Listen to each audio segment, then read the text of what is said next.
আসসালামু আলাইকুম। এনসিপির শীর্ষ নেতাদের দুর্নীতি কিংবা লুটপাট, তাদের অভ্যন্তরীণ রাজনৈতিক কৌশল অথবা অভ্যুত্থানে এনসিপির এই শীর্ষ নেতাদের কোনো ধরনের কোনো ষড়যন্ত্র ছিল কিনা, মোটা অঙ্কের টাকা লেনদেন হয়েছে কিনা, কী ধরনের প্লট নির্মাণ করা হয়েছিল সেই আন্দোলনে, ইত্যাদি ইত্যাদি সম্পর্কে হয়তো আমরা অনেক কিছুই খুব দ্রুত জানতে পারবো। এবং যেহেতু এরই মধ্যে আমরা জানতে পারছি এনসিপি এরই মধ্যে খুবই মারাত্মকভাবে উদ্বেগজনকভাবে বহুধা বিভক্ত হয়ে পড়েছে, সে বিষয়ে আমরা পরে আসছি। তার আগে একটু জানিয়ে রাখি, বা আপনারা হয়তো অনেকেই জেনেছেন যে এনসিপির শীর্ষ ৫ নেতাকে কারণ দর্শানোর নোটিশ করা হয়েছে।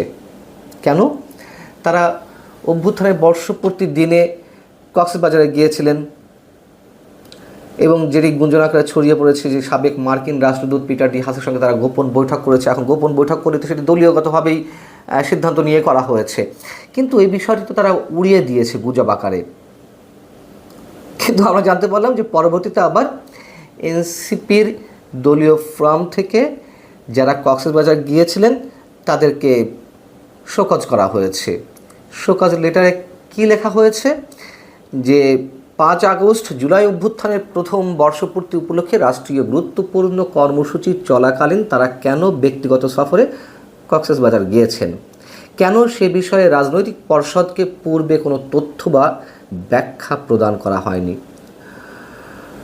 শোকজড হওয়া নেতারা কারা? হাসনাত আবদুল্লাহ, সার্জিস আলম, নাসিরুদ্দিন পাটোয়ারি, তাসনিম জারা এবং যুগ্ম আহ্বায়ক খালেদ সাইফুল্লাহ। আচ্ছা বলুন, এই কারণ দর্শানোর চিঠির কোনো প্রয়োজনীয়তা ছিল? মানে এইগুলো কি শুধুমাত্র লোক দেখানো নয়?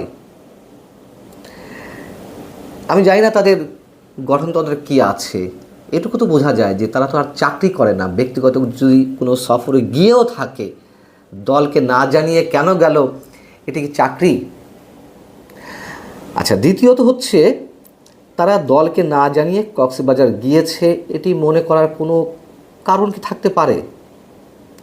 যে অভ্যুত্থানের মূল দাবিদার এই এনসিপির শীর্ষ নেতারা, তাদের একটি গুরুত্বপূর্ণ অংশ এই যে তাসনিম জারা কিংবা হাসনাত আবদুল্লাহ, সার্জিস আলম, নাসিরুদ্দিন পাটোয়ারি, এরা তো সবার শীর্ষ নেতা। এর বাইরে কে আছে? আক্তার হোসেন, নাহিদ ইসলাম, এই তো, অথবা হান্নান মাসুদ। তো শীর্ষ নেতাদের একটা বড় অংশ দলীয় ফোরামকে না জানিয়ে কক্সবাজার চলে গেল, এটি হতে পারে? এটি হতে পারে না। কোনো গোপন বৈঠক থাক আর না থাক, এটি হতে পারে না।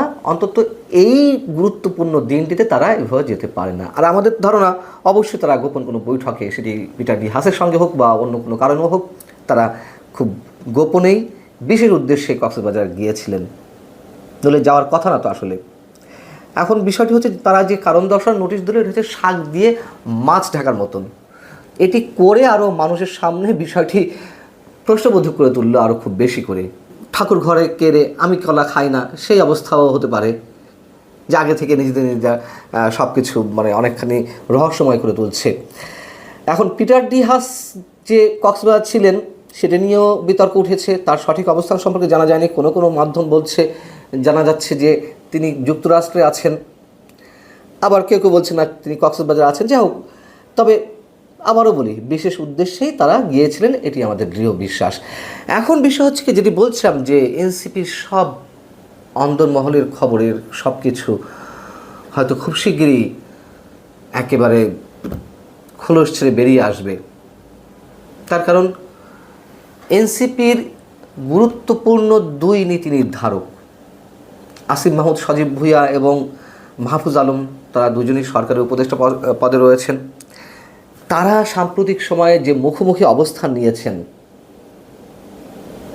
তাতে করে আমরা অনেক কিছুই জানতে পারছি।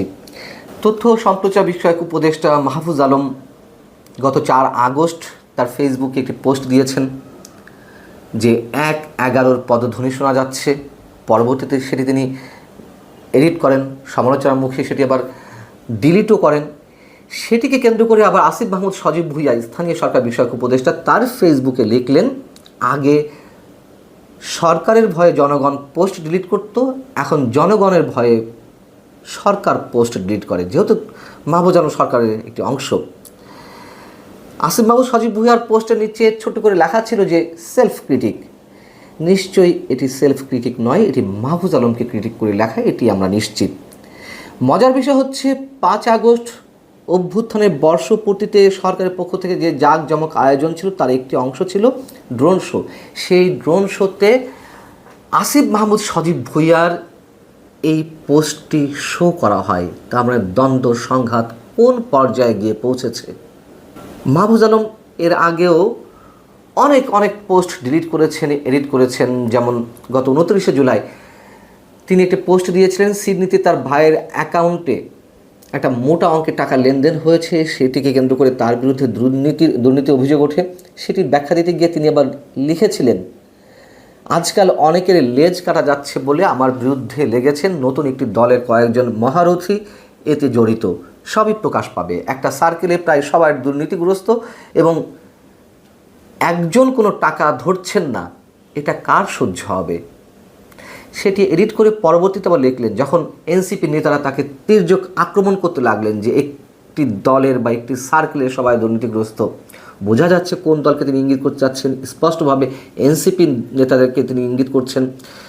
তো সমালোচনার মুখে তিনি সেটি এডিট করে লিখলেন, আজকাল অনেকের লেজ কাটা যাচ্ছে বলে আমার বিরুদ্ধে লেগেছেন বিভিন্ন দলের কয়েকজন মহারথী এতে জড়িত, সব ষড়যন্ত্র প্রকাশ পাবে। দ্বন্দ্ব সংঘাত একেবারে প্রকাশ্যে আসছে আমাদের সামনে। মাহফুজ আলম যদিও পোস্ট দিয়ে তিনি অসংখ্যবার তা ডিলিট করেছেন, তার এক্সাম্পলও আছে, এটাও সত্য কথা। তিনি ভারতের মানচিত্রের বিরুদ্ধে একটা পোস্ট দিলেন, বাংলাদেশের মানচিত্র বড় করে সেটি ডিলিট করলেন। কয়েকদিন আগে কথিত তৌহিদি জনতার উদ্দেশ্যে তিনি একটি পোস্ট দিলেন, মব ভায়োলেন্সের বিরুদ্ধে পোস্ট দিয়েছেন, এগুলো আবার এডিট করেছেন, কোনোটি সংশোধন করেছেন। এবং এরও আগে আমরা জানি যে এনসিপি যখন গঠন হবে, ফরমালি আত্মপ্রকাশ করবে, কে আহ্বায়ক হবেন এটি নিয়ে নিজেদের মধ্যে দ্বন্দ্ব শুরু হয়েছিল। কোনো এক ছাত্র উপদেষ্টার বাসায় কেউ মাহফুজ আলমের নাম প্রস্তাব করেছিলেন, আবার বড় একটি অংশ চাইছিল নাহিদ ইসলামকে। তো নাহিদ ইসলামই শেষমেশ আহ্বায়ক হলেন।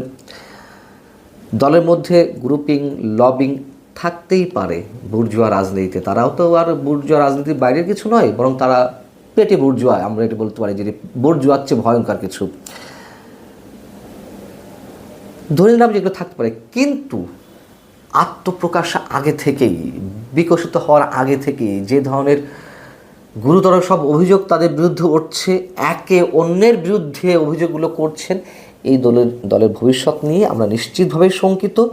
এবং আমরা হিন্দি মুভিতে দেখি না, গ্যাংস্টাররা নিজেদের মধ্যে ভাগাভাগি করতে গিয়ে একে অন্যকে ফায়ার করছে, নিজেরাই শেষ করে দিচ্ছে নিজেদেরকে। আমরা ভাবতে চাই না এমনটা এনসিপির ক্ষেত্রে, কিন্তু বাস্তবতাগুলো আমাদের সামনে সেভাবে উঠে আসছে। এই এনসিপির নেতাদেরকে তো আমরা সমর্থন দিয়েছিলাম, দেশের বড় একটি অংশ সমর্থন দিয়েছিল, কিন্তু তারাই তাদের ব্যক্তিগত কেরিয়ার হোক, পেশাগত জীবনের কোনো ভালো কিছু থাকতেও পারতো সেটি হোক, অথবা রাজনৈতিক ভবিষ্যৎ হোক, সবই তারা নিজেরাই শেষ করছে, এটুকুই।